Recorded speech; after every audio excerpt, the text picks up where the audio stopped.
नवरात्रि पर्व पर माता की आराधना के साथ ही व्रत उपवास और पूजन का विशेष महत्व है। जिस प्रकार नवरात्रि के 9 दिन माँ दुर्गा के अलग अलग रूपों की पूजा की जाती है, उसी प्रकार इन 9 दिनों में माता को प्रत्येक दिन अलग अलग प्रकार के भोग भी अर्पित किया जाता है। माँ सभी प्रकार की समस्याओं का नाश करती है।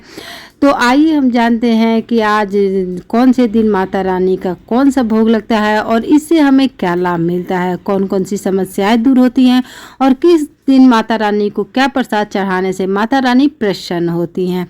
तो सबसे पहले हम बात करते हैं नवरात्रि के पहले दिन यानी कि शैलपुत्री का दिन। इस दिन माँ के चरणों में शुद्ध गाय के घी का भोग लगाया जाता है, जिससे कि माता रानी का आशीर्वाद आपके ऊपर बना रहता है, सभी प्रकार की व्याधियां दूर होती है, शरीर निरोगी रहता है। माता रानी के दूसरे दिन माँ ब्रह्मचारिणी का होता है। इस दिन देवी माँ को शक्कर का भोग लगाने से वे प्रसन्न होती हैं। इस भोग को देवी के चरणों में अर्पित करने के बाद परिवार के सदस्यों में बांटने से सभी की आयु में वृद्धि होती है, सुख शांति बनी रहती है। और आप अगर चाहें तो आप मिश्री का भी भोग लगा सकते हैं, ब्राह्मणों को दान दे सकते हैं। माता रानी के तीसरे दिन चंद्रघंटा देवी की पूजा होती है। माँ के इस स्वरूप का पूजा नवरात्रि के तीसरे दिन होता है। इस दिन माँ को दूध से बनी हुई मिठाइयों का भोग लगाते हैं।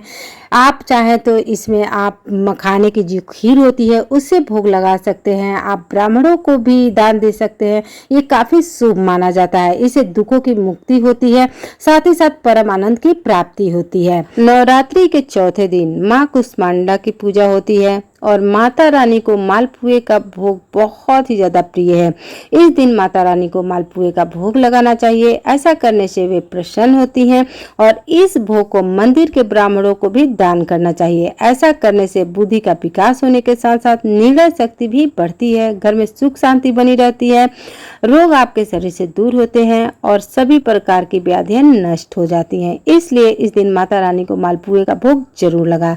ये माता रानी को अति प्रिय है। नवरात्रि के 5वें दिन यानी कि इस दिन माता स्कंद माता का दिन होता है। इस दिन नवरात्रि के 5वें दिन स्कंद माता की पूजा होती है। इस दिन जगत जननी को केले का भोग लगाना चाहिए। ऐसा करने से बुद्धि का विकास होता है, घर में सुख समृद्धि बनी रहती है और जो भी व्याधियां हैं, दुख है, वो सभी नष्ट हो जाते हैं। नवरात्रि के 6ठे दिन माँ कात्यायनी की पूजा की जाती है। आकर्षक व्यक्तित्व और सुंदरता पाने के लिए इस दिन माँ कात्यायनी को शहद का भोग लगाना अति आवश्यक होता है। इससे माता रानी प्रसन्न होती हैं और आपके घर में सुख समृद्धि बनी रहती है। इसलिए इस दिन माता रानी को शहद का ही भोग अर्पण करें। नवरात्रि के 7वें दिन माँ कालरात्रि की पूजा की जाती है। शोक और संकटों से बचने के लिए माँ कालरात्रि की पूजा में गुड़ के भोग लगाना बहुत ही ज्यादा आवश्यक होता है। इससे माता रानी प्रसन्न होती है, क्योंकि माता रानी को गुड़ का भोग अति प्रिय है। इसलिए इस दिन आप माता रानी को गुड़ का ही भोग अर्पण करें। उसके बाद यहाँ पे अष्टमी को नवरात्रि के 8वें दिन माँ महागौरी की पूजा की जाती है। संतान संबंधी समस्याओं से छुटकारा पाने के लिए माँ महागौरी को नारियल का भोग लगाने से माँ प्रसन्न होती हैं। इसलिए इस दिन आप माता रानी को नारियल का ही भोग अर्पण करें। नवरात्रि के 9वें दिन माँ सिद्धिदात्री की पूजा की जाती है। इस दिन माता रानी को भोग में पूरी, हलवा, चना आदि का भोग लगाया जाता है। साथ ही साथ यहाँ पे आप फल में माता रानी को अनार अर्पण कर सकती हैं या यहाँ पे माता रानी को तिल से बनी चीज़ों का भी भोग लगा सकती हैं। ये सारे माता रानी को बहुत ही पसंद है।